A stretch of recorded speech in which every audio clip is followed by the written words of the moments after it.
expert.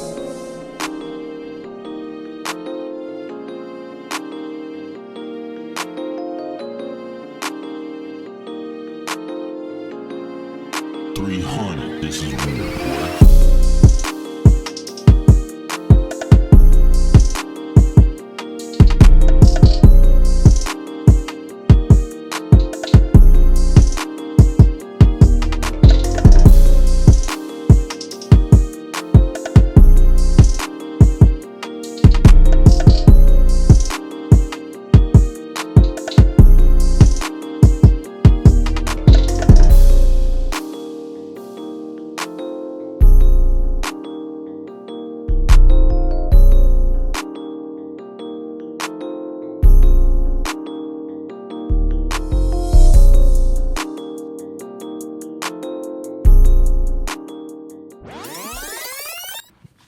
What's up, everybody? This is Recharge Podcast, Recharge Worship Podcast. Again, we're still trying to figure out this name.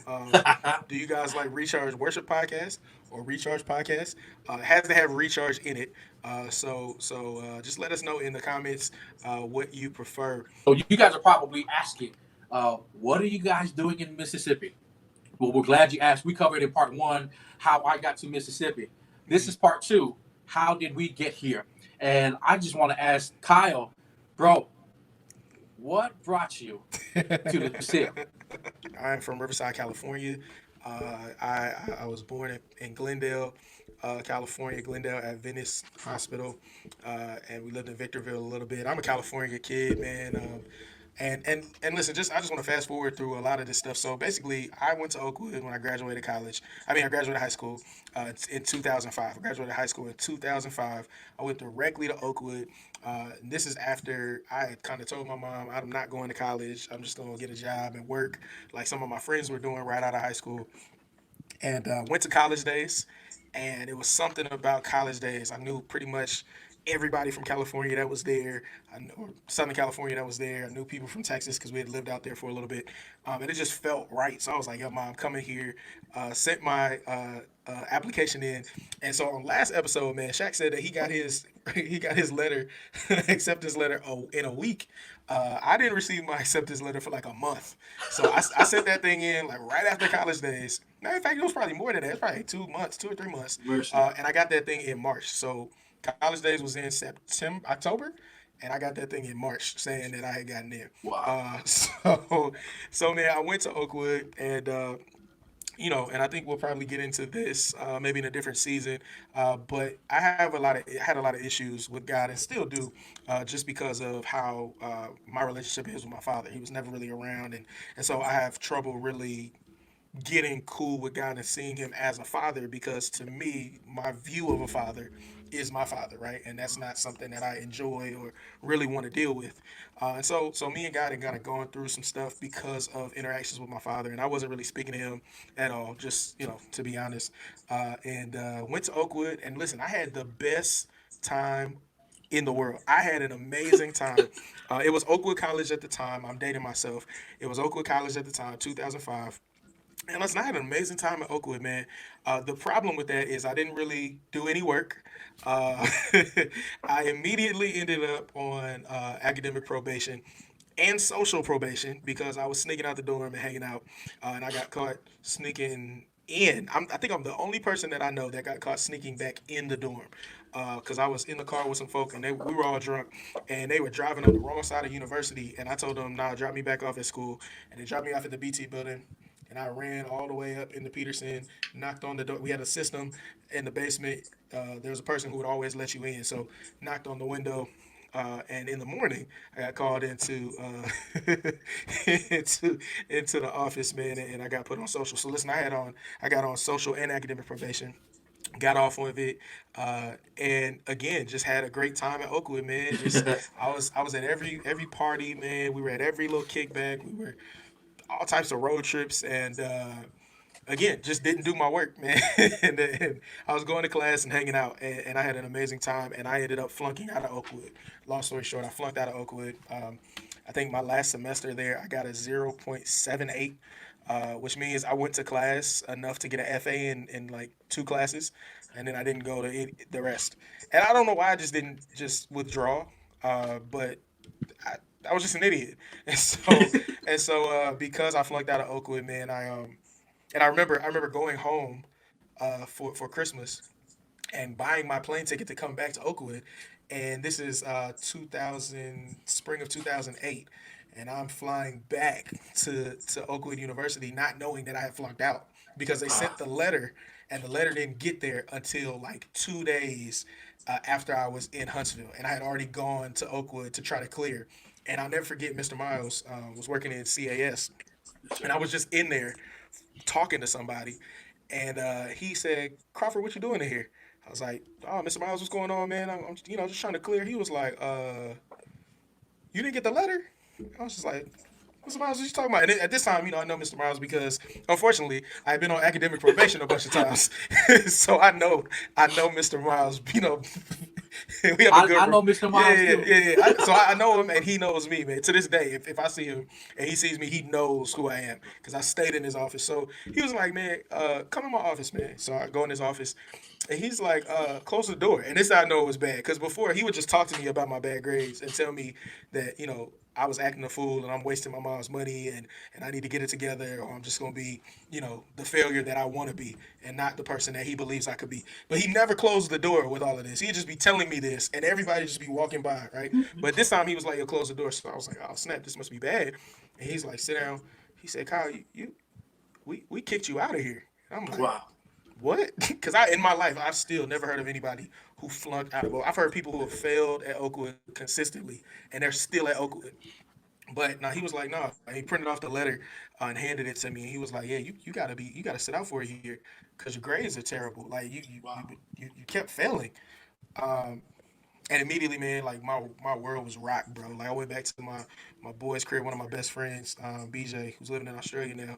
Um, went back to his house, and I just kind of sat for like the rest of the day trying to figure out like what the heck am I gonna do, man? Then I got scared because I got a black mom, man, who and she from Fact. Detroit, man, and she really don't play around. So I'm just like, man, I don't know how I'm gonna tell her. And as I'm thinking about how to tell her, she calls me because she gets the letter in the mail and is like, "Yo, Mercy. what is this?" And so at the end of the conversation, I just kind of felt like it was best and the safest for me to stay in Huntsville and not return home because I wasn't trying to. Yeah, nah, man. I thought about just a lot of different things. My mom's a single parent, and she was working extra hard and making payments every month to keep me in school. I don't know how she was making those payments every month, but it was happening, and essentially, man, I just wasted her money. Just all the money that she was sacrificing for me, I just blew it. And so I didn't come home, man. Part of it was fear, like I'm afraid because I've never messed up to this magnitude. But then the other part was just I was just ashamed, man, that I did that. And so stayed in Huntsville, worked for a semester. I had like a bunch of jobs, 2, 3 jobs at the same time, and ended up going back home while I was there. Was really wilding because now I really don't have to go to class and I'm making money. So I got one job that I'm using to spend, and the other job I'm saving. Um, and I'm just living it up in little old Huntsville, Alabama, man. And we all hanging out, me and all my friends. We doing the same thing. I think two of my friends were in school at the time. The rest of us were not. We were just having fun. Go home. And when I'm at home, I'm with my mom, and she is the type of parent that says, well, if you live here, you got to be in church. Like, you're not going to live here and not go to church. So, and my mom taught Sabbath school for years, man, like almost 30 years. So, kindergarten Sabbath school. She was always the person that was there extra, extra early. And so she was like, yo, when I leave, you leaving because you're in my house. And so I had to get back in the habit of going to church, number one, and then number two, going for Sabbath school. And so at the time, man, we had been going to Mount Rubidoux for a couple of years. Originally, we're from Valley Fellowship, Seventh Adventist Church in Rivers in Rialto. That's the church I grew up in. We moved to Texas, but when we came back from Texas, we started going to Rubidoux when it was the little hole in the wall church in Rubidoux. That's where they get the name from. For those of y'all that go there, why is it named Rubidoux and it's in Riverside? It was in Rubidoux, right next to Mount Rubidoux. That's why it's Mm-hmm. named Mount Rubidoux. And then they moved to Riverside. So before that, we were going there, and man, I'm not gonna lie. I used to sit in this class with a lot of older people, and they would be talking about the Bible extensively in ways I had never heard about it talked before. And they were saying words like, exegesis and hermeneutics and all these things, expository, and I never heard of anything like that. And their take on the Bible was so like different and deep to me. And I used to love sitting in there, man. Like, and I really enjoyed. And they weren't doing the lesson; they were doing their own little Bible study thing. And then also on Friday nights they had a men's prayer group and Bible study, where I got to see a lot of positive male role models, really like talk to me like a dad would talk to me, and really like check me on things and give me advice on other things. And that became like a really safe haven for me. And I started, just those two things really started connecting me to church, in a Wow. real way. And then there was this dude, man, who was the pastor at the time. This At the time I'm looking, he's this weird guy, man, just preppy guy. And at the time, like, I'm not really into that, like, oh, preppy look, and he's got these bow ties on, man, and I'm like, who is this guy, man? And then I heard this dude preach, and I'm like, yo, I've never in my life heard the Bible like this, bro. Never in my life heard the Bible like this. And you got to think, like, at the time, man, we still baggy clothes and all that trash. So I'm like, this White is fly. tees White tee. I'm like, this is to your fly. knees. Like, that preppy look really ain't it. And I was definitely wrong. But anyway, this guy, he starts preaching, and I've never heard the Bible taught and preached or even read that way. Uh, and obviously that guy is Wesley Knight. Wesley. Yes, sir. And and so I went from, you know, not really paying attention to sermons unless I was at Madison Mission with Dog It, when I was at Oakwood. Um, Everybody else, I kind of just, okay, whatever, kind of be on my phone or talking to somebody. But Knight had a way of like making the Bible different. Um, and I never forget the first sermon that I ever heard him preach when I was at home, was about Jacob and Israel. And he attached this mannequin to his back, Wow. and he talked about how God can call you Jacob, but the next morning you wake up, or he call you Israel, but the text says Jacob arose in the morning. And so it's the battle between what God has called you and who you are, My my mind. identity. And that thing, man, that thing, like, bro, I was hooked. I was ready to be at church every single week. Um, Long story short, man, I end up just kind of having a couple dreams about like purpose. One dream I had was Jesus had come back, and everybody in my family was lost, including me. And everybody in my family, one by one, came up to me and asked me, "Why didn't you tell me? Like, why Wow. didn't you tell me? Wow. You knew this was gonna happen. Why didn't you tell me? You knew Jesus was coming back. You didn't say nothing. We looked at you because you're the kid that grew up in church, and we said, oh well, if Kyle's doing this, then it must be cool for us." That thing shook me to my core. Like, I'm good for myself. If it's a consequence that I have to deal with, I'm fine with that. But when it affects other people, it really, really impacts me on a great deal. So a great scale. So that kind of shook me. And then the other one was, I just had this dream, and to this day, I don't know. I was telling my wife, I don't know if this thing has already happened, or if it's, I don't know what it is. But I was preaching in this huge room, and I don't know if that happened or if it's gonna. I don't know, but it was in this huge room, and I woke up and I was like, to your point, bro, I am never in my life gonna be a pastor. Like, ever. Like, when I was a kid, I used to tell myself that too, because I used to preach for like little youth days here and there, Mhm. and they would let us write our sermons and stuff. And the last time I preached for a youth day, like, it was like this feeling that kind of took over me while I was preaching, and I ended up crying for a minute, and I got really embarrassed, and I told myself, "Yo, I'm never gonna do that again, like, ever." And so when I had that dream, I woke up and was like, "Heck no, man, I'm never doing that." But I did tell God, like, "Yo, whatever you want me to do, tell me when I'm ready to like receive it." And so I made a commitment when I woke up. I said, "All right, I'm gonna read, just read this Bible, man. See what's good." And so I would just start it off by just reading a verse every day. Then it went to a couple more verses. Then it went to a chapter, and then I just started taking my Bible with me. And I started noticing that the things that I'd be reading and I'd be writing down what I got from it. Typically, for like a stretch of like 4 weeks, like the things that I read and the points that I wrote down, somebody would preach that on Sabbath with the exact same points. Like, Wow. it was weird, bro. Like, I would, okay, I think this is what it's saying to me. And then I go to church, bro, and it's like boom, boom, boom. And I'm just like, Wow. what the heck? Or and then I started, I'm in the Sabbath school class, man, and they're doing their own little Bible study, and I'm doing it with them. And so now, like, I raise my hand a couple times, and I give my little comment, and they looking at me like, yo, that's a word. And I'm just like, what are y'all talking about? What do you mean? Like, I'm just sitting in the back trying to learn from you guys. Um, And man, one day I was talking to my boy Philip, man, and we were at his house, and I was walking into his house, and so he asked me, he said, "Yo, what are you gonna do?" Because obviously this year I've been sitting out of Oakwood. I was in school in California, taking some business classes because that was my major. Business marketing was my major, so I'm taking like some classes to transfer back to Oakwood so I can go finish this marketing degree. And he's like, "So what are you gonna do when you go back to Oakwood, man?" He's like, "Are you still trying to go back?" And I was like, "Yeah." And then something just kind of spoke for me. It was like, "Yeah, I'm gonna go back to Oakwood, but I'm gonna switch my major and I'm gonna major in theology to become a Wow. pastor." And I was like, "I guess that's what I'm gonna do." Like, what I'm saying? Like, but it was weird, bro, because it wasn't me. And so I fasted and I prayed, bro. My Rubido was doing a 21-day fast, Mm. trying to hear from God and figure out God's will. And then I had this book, How to Know God's Will. And so some a guy, the men's Bible study leader, Ricardo White, gave that to me. And so I read through that. We did the fast, and every day God was like, "Be a pastor.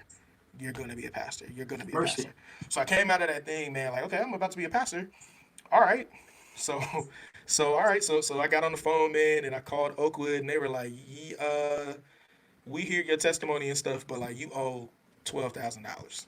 And I'm just like, okay, so I guess I'm not supposed to go to Oakwood, right? And a collections agency, actually, they referred me to a collections agency. The collections agency was like, it's $12,000. It was nine, but now since in collections, it's 12. So I said, maybe that's not for me. So I tried to hit Andrews up, uh, not Andrews. I tried to hit La Sierra up. Way too much money. It was like, nah, that ain't it. Um, Hit Andrews up. They didn't respond to me. Um, and and then I said, well, and then I had to start like, okay, well, why don't you just finish business up and then go to Andrews after? So I was like, okay, cool. So I started applying at like different schools, and they never responded to me, man. Like ever, like nothing worked. And I prayed this prayer. And Shaq, me and you was talking about it before. Yes, sir. This is where I got this prayer from. I prayed like, God, if it's not for me, close all the doors. Yeah, If yeah, it's yeah. for me, open the Open. door. But don't open the door that's not for me. Like close that thing and make Yeah, it yeah. evident that it's closed. Cause I'm so stupid that I will try to force this thing open. So I need you to make it clear to me that this is not the route. So like literally, bro, nothing was moving. Like nothing. Um, and it's crazy because I know people who work for La Sierra. I know people who, what I'm saying, can write letters to get into certain things. And so I'm talking to them and they're like, yeah, we got you. And no movement, bro. Mercy. Literally had a guy tell me, him and his wife, they helped me when I was younger going to private school. They helped my mom out with some tuition. They walked up to me and was like, Kyle, what you doing here, man? I told them my situation. They said, yo, you need us to co-sign a loan for you? I was like, yeah. And nothing, bro. Like nothing. No movement. Didn't hear from him again. Nothing. Um, and so when I kept praying, and God kept saying, "Go back to Oakwood, switch your major to theology." And I'm like, "Yo, God, I owe $12,000." He call him again. So I call him, and they're like, "Well, um, we can settle it if you just pay nine. Like if you pay Oakwood $9,000, they'll, somehow it came back from collections. I don't know, but they're like, if $9,000. So I'm like, okay, it jumped down to nine. And so I started this. I just had this mindset that said, "Yo, I'm going to Oakwood. I'm switching my major, and I'm gonna become a pastor. That's it." And so I literally had to tell myself that every single Wow. morning, from probably March until I got to Huntsville in August. That, yo, I'm gonna switch my major. I'm going back to Oakwood, and I'm gonna be a pastor. And every single week, bro, people would ask me like, "Yo, so what's your plans, Kyle? Like, what are you doing? Are you gonna go back to Oakwood?" "Yeah, I'm going back to Oakwood. I'm switching my major, and I'm gonna be a pastor." And literally, people would tell me all types of stuff. Well, Kyle, you owe $9,000. That probably isn't the smart thing. Where are you gonna get the money from? Yeah, I don't know. It was like my Abraham experience, bro. I don't know where I'm yeah. getting the bread from.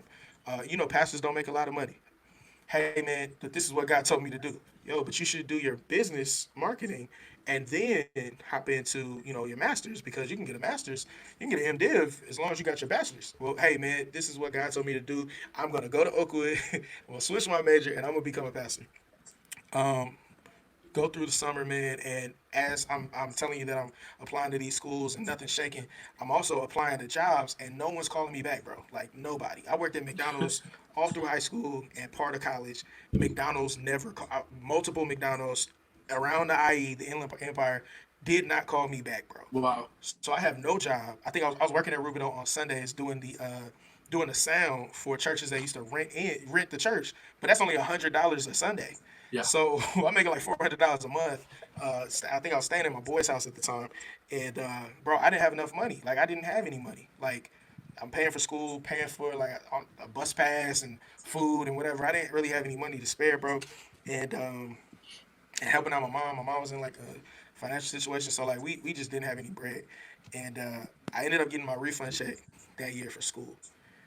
And after I did everything I needed to do with it, I had $250 in my account. Um, and so some said, "Yo, ask God what to do with this." So I prayed. I said, "God, what do you want me to do with this 250 that's sitting here?" And he was like, "Buy a ticket to Huntsville." Wow. I was like, "Bro, there's no way I can get a ticket from Ontario, California to Huntsville at $250. Like that don't even make no sense. Buy your ticket to Huntsville." So I go and I look and I find nothing under $250, bro. I'm looking for like an hour, man. I get really mad, and this is, me and Guy's relationship is an interesting one. So I get mad and I start yelling at Guy like, "Hey, bro, you told me to go to Oakwood, switch my major, and blah blah blah. You did all this stuff. You gonna have to find me a ticket under." And I think I said something stupid like, "You gonna have to find me a ticket under 180." Because in my mind I'm like, yo, I need some money left over in this account. You know what I'm saying? And you have to find me a ticket under 180. And so I'm sitting there for a minute. And I'm like, all right, I'm gonna look one more time, bro. I type in Ontario to Huntsville, and mind you, I've been looking at Birmingham, I've been looking at Nashville, I've been looking at Atlanta, nothing, bro. I type in uh, the dates and the locations, bro. It's three tickets for $150. One way Wow. tickets to Wow. $150 for $150. Um, so I got scared immediately because I'm like, yo, hey, I've never prayed, and something happened immediately. That joint was spooky. So I said, okay, I guess I have to buy it now. Like I felt kind of like a prisoner. Like, dang, I gotta buy it now. Like if I don't buy it, I'm going against what I just prayed for. So I bought a ticket, but as I said, man, I didn't have a job. So I don't know. I don't have any money to bring back to Hunter. I don't have any money in my pocket, Yeah. and so I'm looking for a job, looking for jobs, looking for jobs, going everywhere, man, trying to find jobs. Nothing. 3 days, bro, before I'm supposed to leave, a week before I'm supposed to leave, my mom tells me, she says, "Hey, go talk to this lady at Rubido who gives college students jobs and stuff like that. She's passed now, my best. Amazing person. Used to have all the college students and grad students and med school students at her house once a month. Uh, San Bernardino to her house. Or I guess Loma Linda to her house over to eat, man, and just hang out for the day. And she would always help people out when they were in need. And so I talked to her and see if she had a job, and she said, "Yeah, yeah, I'm gonna give you a call." And 3 days before I left, she called me. First day, she picked me up, man, and we were talking in the car. And she asked me like what my plans were, and I told her the whole story of everything that happened up to that date. And she was like, "Okay, okay." First day, bro, she had me dig up some grass in her yard. Right? She brought me lunch, and then on the way home, she was like, "You hungry?" And I was like, "No." She said, "Well, I'm gonna get something to eat. You can get something too." So ended up getting dinner. The next morning, her daughters picked me up. She owns group homes in California. Second day, man, she had me clean out a garage in a group home. When her daughters picked me up, they got me breakfast, and then they brought me lunch, and then on the way home, they got me dinner. Wow. And then the third day, man, she was like, "I need to change some stuff in some of the yards, so I'm gonna go to Home Depot, and I just need you to help me get the stuff and move it around." I'm thinking I'm about to do like every day. I'm dressed for like a hard day's work, and it ends up being like one or two things, man. That third day, we were in Home Depot just walking around, and just I helped her get that stuff into the car, and put it at a group home, and again, breakfast, lunch, dinner. And as I'm about to get out the car, she says, "Oh, Kyle, I forgot to pay you." And I'm thinking like, we didn't really do anything. I didn't do anything. Bro, she hands me $950, bro. Wow. And it's like, yo, go do what God told you to do. Obviously she didn't say yo, but she said go do what God told you to do. Wow. So, bro, I have $950 in my pocket. I'm flying to Huntsville, and I didn't say this, but a week before that, I'm realized like, yo, I have no place to stay because I've been calling my friends, and everybody is out of town that summer, bro. Just happens to be out of town. So I'm on Facebook randomly, and one of my boys hits me. It's like, "Hey, Kyle, like, yo, when you coming back to Huntsville to visit?" I'm like, "Bro, I'm actually coming back to go to school." He was like, "When are you coming back?" And I tell him the date. He was like, "Where you flying to?" I'm like, "Yo, I'm actually flying to Birmingham." And I was like, "Yo, I actually need a ride, bro. Are you gonna be there that day?" He was like, "Yeah, I got you." So then he messaged me back, "Where you staying at?" And I'm like, "Bro, I'm still on the phone trying to call some people right now." He was like, "Bro, you could just stay with me." Justin Wow. Bowers. He was like, "Yo, you could just stay with me until you figure it out and get on your feet, man." So I have a place to stay. I got a ride from the airport. I got $950. Bro, we get back to Huntsville. I fly to Birmingham. We get back to Huntsville and we stop at Walmart on University, right out road. We stop right there at that university, man. And it's crazy because I worked at that McDonald's that's in front of it, but I also worked at the Subway that's inside Walmart for a very long time. And as I walked into Walmart, I see the manager of Subway who says, "Kyle, you're back." I'm like, "Yeah, I'm back." She was like, "Yo, you got a job yet?" I said, "No, I just got back today." She said, "You want to start tomorrow?" I was like, "Yeah." She was Yes, like, "You still sir. know?" She was like, "You still know how to do everything?" I was like, "I'm probably a little rusty. I haven't worked here in like a year and a half, but I mean, it ain't really nothing to it. But yeah, I'm yes." She was like, "Cool." Literally wrote my name on the schedule and gave me my hours, and then was like, Wow. "Yo, fill out this. You got to fill out the application as a formality. Take it home, fill it out, bring it back tomorrow, and you got your job. Here goes the shirt, bro." So Wow. I literally have all of that in a week, bro. Um, End up not getting into Oakwood that year. Um, I went and talked to Pastor Doggett first. I've known Pastor Doggett since I was really little. And I talked to him, and Pastor Doggett was the person that really told me that if God called you to this thing and he told you exactly what to do, you have to do that. Because at the time I was like, well, I think I can just take some classes of marketing and do something. He was like, "Did God tell you to do that?" And I was like, "Nah." He was like, "Well, you can't do that." And that conversation was the one that I had right before I realized I wasn't getting cleared. Because at this time I have this high hope, like, oh, I'm about to get cleared. Oh, it's about to happen, man. And I don't get cleared. And I literally have to sit in Huntsville for a year. I'm Mm. where God told me to be, and I am miserable because it's like, dude, I can every paycheck I can just go home. Like Wow. I can literally just go home and do better than what I'm doing now, at home. You know what I'm saying? And it was the thing that kept me through there was reading about Noah in the ark and how he's in the ark, but it doesn't rain for like 7 days, bro. Yeah, yeah, yeah. And he just got to sit there looking like a clown. You know what I'm saying? Like, oh, so I'm here, and, and so that's how it was for me. I just had to sit there. And in my mind, it's like, yeah, God wants me to do this, but I could leave. I do have the money to dip. I could buy a plane ticket and go back.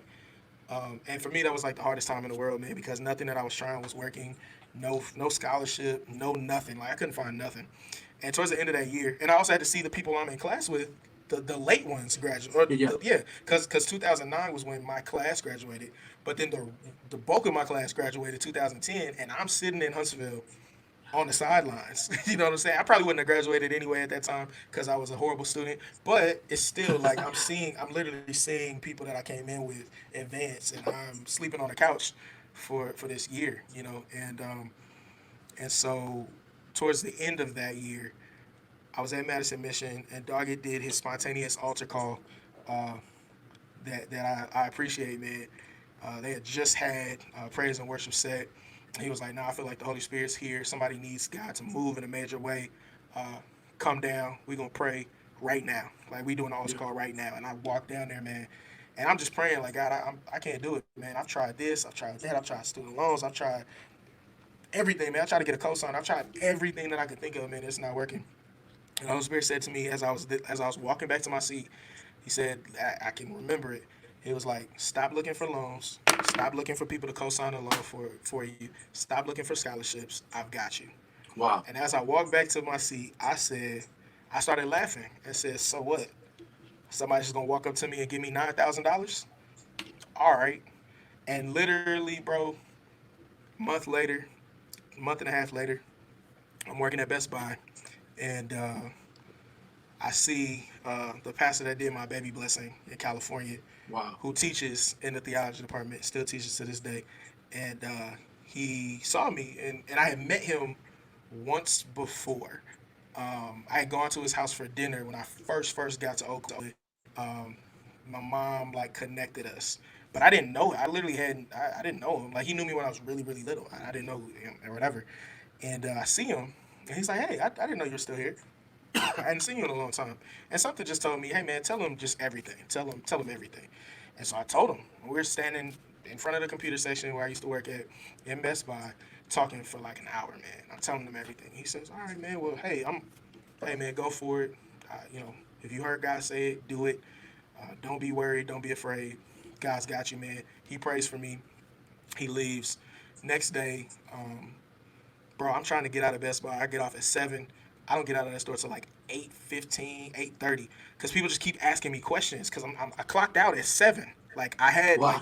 I had my ID number in there at 6:59, so that at 7 I press enter and I'm out. Go back, get my jacket, put my jacket on. We used to have to zip our jackets up so people wouldn't see us. We used to do that to walk out, so people wouldn't ask us questions.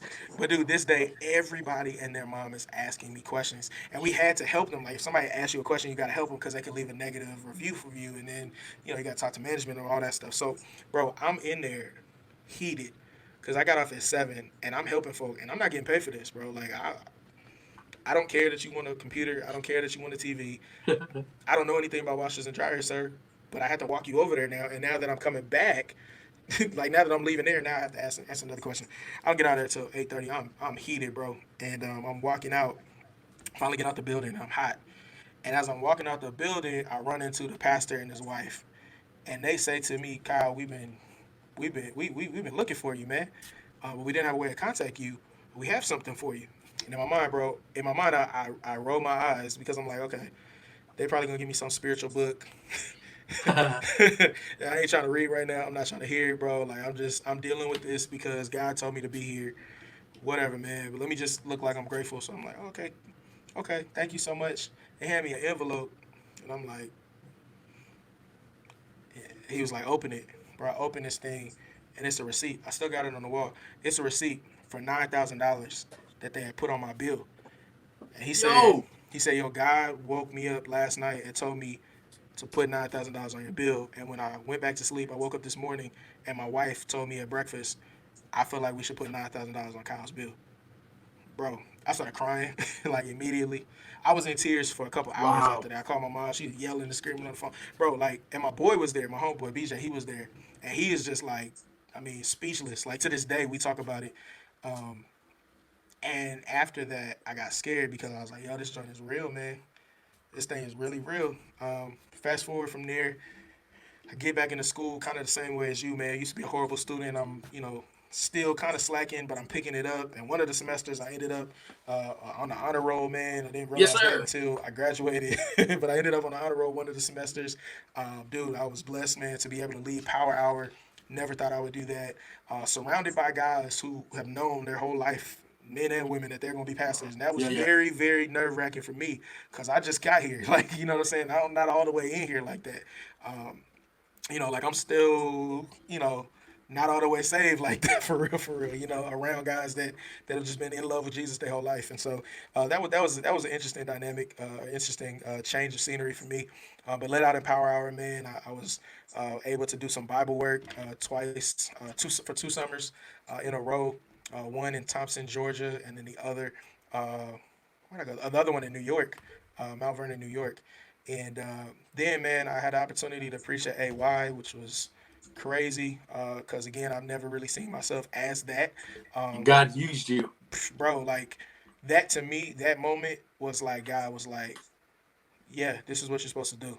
Yeah. Had a moment at Pelt one year when I first got there. I only knew a couple pastors from California, um, and I remember sitting in the balcony, and the Holy Spirit was like, "Yo, look over into the bottom section." And I looked, and it was packed out with people, and I was just like, "Yo, so many people down there." And the Holy Spirit was just like, "Yeah, all them people are down there, but like I got a spot down there for you. There's a Wow. spot for you."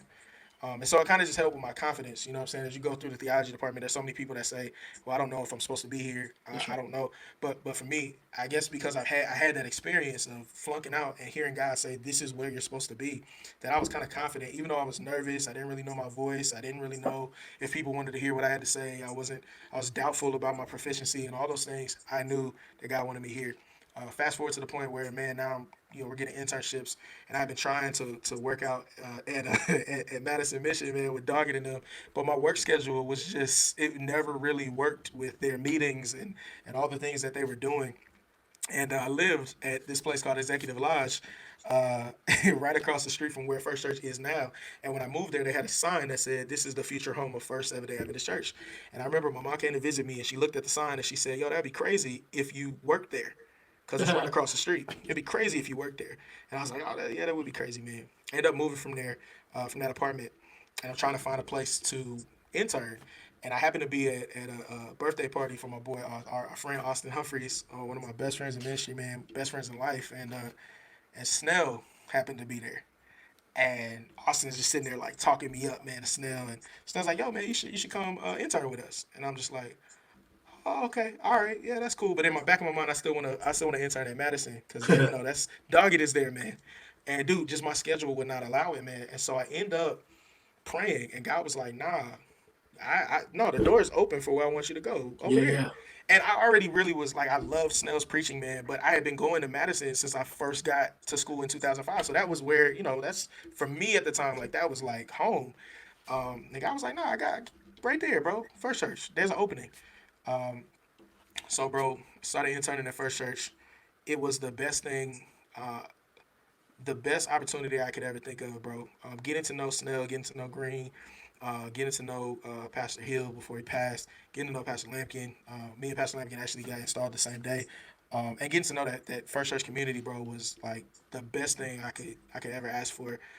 Dude, I got so much experience as an intern, like in every aspect of church. That's how I found out that I love youth ministries. That I have a passion for young people. That is that's my heart, man.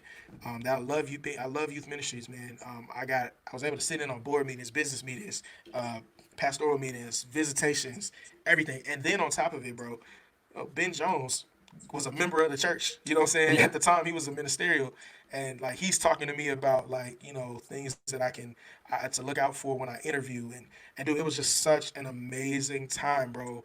And I end up not being able to get hired when I graduated not being able to get hired because I didn't graduate on time. I flunked Hebrew, had to retake it. But that was God worked that thing out because if I would have graduated that year, when they wanted to hire me, I would have had to go to Andrews, which no Yeah. knock at Andrews, but I would have missed out on 3 years of pastoring at First Church. I graduated the Wow. year after, but I stayed there for 3 years as the youth pastor. And again, that was like, and I know not to my churches now or anything, but I think nothing will compare to the time that I had there because I literally became like I grew so much there from an intern to a pastor there, and so many things that I learned there have transferred into where I am now. But then after 3 years, man, I get a call. I get a conversation. I think I was talking to you, man, at our meeting, man, year-end meeting, and Elder Grider walks past me and is like, "Yo, the president wants to talk to you, man." And I'm like, "Is that good or bad?" He was like, "Well, it's probably gonna be bad at first, but it's gonna be good." In a greater way. I'm just like, what do you? Oh, and then in my mind, I just knew, like, yo, they about to move me. They about to move me. They about to move me. And Jones tells me, man, we're gonna move you. At the time, it was we're gonna move you to dang, where is it? Anyway, it was a different place than where I am now. But I was like, okay, okay, all right. And I remember that night, like we're going to Pelk, and in my mind, all I can think about is, yo, I'm getting ready to move. Like they're moving me, and they're moving me to Mississippi of all places. When you're not from Mississippi, the things that you hear about Mississippi, the things that you think about Mississippi, um, are not. they are. I mean, listen, it's not all that those things depict, Right. but it is a little bit To of an what extent, they yeah. depict. But I'm thinking of horror everywhere. Like yo, KKK are everywhere outside. They're like gonna walk past your house every day. It's gonna be Mississippi burning, lynching, all these things, and I'm scared, man. And then it's just like yo, I don't want to leave where I'm at, bro. I'm comfortable here. Like I just got in the groove for real. I got the vision. I'm making headway. Where all these things that I've been like praying for, pushing for, like these are things that are happening now. And I'm seeing these young people like really, really catch Yeah. it, man. And Yeah. they bringing their friends, and yo, this is it, bro. I feel like I'm a part of. In my mind, I was like the Mario Chalmers to the Heat, man. It's the dynasty, and I just happen to be here. Like I'm hyped, I'm trying to ride this out, man, and uh, and just telling God like, yo, I don't want to go, man. Like I really don't want to go at all. And that night, man, Yeah. Yeah. Pastor Yeah. Claiborne Lee, he preached this sermon. Prenatal purpose. Prenatal purpose, man. See, you remember prenatal purpose. But before I formed you, I knew you. Um, in the first 15 minutes of his sermon, the Holy Spirit literally took everything that I had said to him in the car and like dismantled that thing, bro. And I'm not the emotional person. Like, I'm not gonna end up breaking down and crying from a sermon, bro. I was in tears, dog. Like, I was sitting in the pew in tears, bro. And my girlfriend, my wife at the time, she was my girlfriend at the time. She's sitting there just like looking at me because everything that we had just talked about in the car. Because she asked me, "What are you afraid of? What are you worried about with the move? Like, what is causing you the most panic?" And I told her, and literally everything that I said, bro, within the first 15 minutes of that sermon, it's just like, get out of here. You're going. And so I came here, man, literally because God said it the same way that you said, man. Because in my mind, as he told me when he told me they were moving me, when I left the meeting with the president, the first thing I thought about was, okay, I'm gonna start getting on the phone after the night in the morning. I'm gonna start calling people because up until that time, I had been getting different calls from different people that say, hey, we need a youth pastor. Hey, we need a youth pastor. Calls in California. Hey, we need a youth pastor. A couple people I had preached for as a student were calling me. Hey, you know, we need a youth guy. And that's my heart, man. And so, I wasn't trying to leave First Church just because, like, I mean, and I say this now, like, I probably never get another opportunity to learn like that. Right. So I never wanted to dip. And I'm also a loyal person, you know what I'm saying? Like, Snell and them fought to get me hired. Like, I was part time for 2.5 years, bro. Like, you know what I'm saying? At first, well, 2 years at First Church. And really just there because of the experience and the brotherhood that I formed there, man, and just the loyalty, bro. And yeah, I was just like, I'm not trying to dip on that. Like, where am I gonna get this? Where am I gonna get mentors like this? Right. Where am I gonna be able to do things like this or be a part of things and see the visionaries, like be next to a visionary like this? I probably would never have that type of experience again. Mhm. But as soon as he said we talking about moving you, I was like, oh, let me get on the phone, call all these people back. Like, yo, hey, so you need somebody still? Like, you part time? You need somebody part time? I'm willing to jump back down to. And man, that sermon, he was like, now you going. And so that is why I am in Yazoo City. And I know, man, I was long winded with that thing. No. Um, but yeah, bro. So California, Mississippi, bro. You know what's crazy, Kyle, is that as I'm listening to your testimony and as I know my testimony, Yeah, man. it's crazy how God not only creates divine delays, but Mm-hmm. also works in our divine failures. Like real talk, Man, when yeah, you yeah. what I can't think of how many times um I wanted to go fast. And Mm-hmm. God was just like, no, there's something that you have to learn in the moment of the process that you Yeah. can only get in your failures. So, Sheesh, I man. mean, Yeah. uh, as I'm listening and as we are understanding our context in which we are now, I Mm-hmm. think Mm-hmm. we've had this conversation many times. Is the fact that we have opportunities to go anywhere else. Um, and people always ask us, why are you still in Mississippi? And I would honestly say it's literally because the will of God. I think we That's had it. this Yeah, a yeah. We couple of talked about that times, before. right? Yeah, yeah, yeah. And there's something Absolutely, that man. God is doing in the SIP, specifically in our lives right now, Mm-hmm. that is rewriting the narrative for Mississippi. Like I would, whoever's coming to Mississippi after us, please love the people like that. That's Good facts. folk, the most Yeah, genuine people that you will meet. yeah. Are there problems? Absolutely. But Mm-hmm. when you know it's a God thing, like God just really blesses that thing. Yeah. And you'll have problems, you'll have challenges, and we're going to address those things in future podcasts. Yeah, yeah, But I yeah. just wanted just to affirm, Pastor Kyle, bro, the hand of God has been with you since you were young to where you are now, man. And I'm just proud to be your brother and to hear how God continues to move in your life. And listen, the question was posed, how did you get here? How did we get And here, man? literally, it's because you went in faith, you went in obedience, and even when you had to have delays, you still trusted God. Yeah, yeah. And for those young ministers, as we're wrapping up this great part two of how did we get here, I want you to understand one thing, and this is the nugget we're going to give you. You have a testimony of some pain, some failures, some delays that Mm-hmm. God wants to use even Yeah, right now yeah, to not only glorify Him, but magnify how good He is.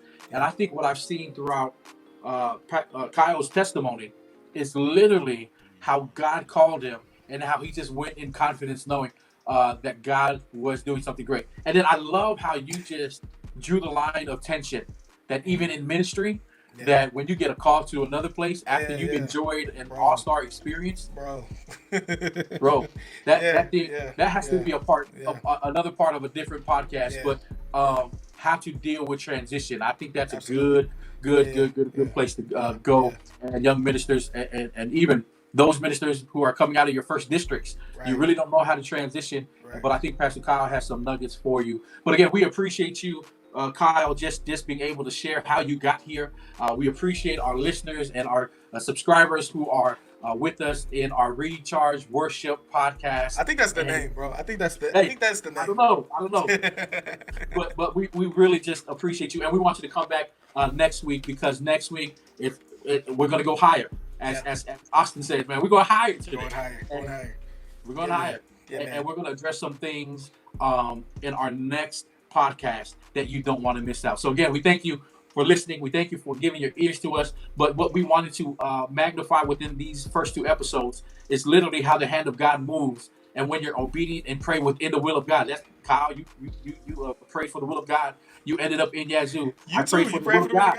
I'm in so in Laurel, Mississippi. So listen, be careful what you pray for. Yeah, absolutely. Then also know that when you're within the will of God, God will bless you in so many ways. Absolutely. Will there be struggles? Absolutely. But when you know you're in the will of God, the struggles become easy because you know God's placed you here for a purpose. So join us next week for Recharge Worship podcast. Yeah.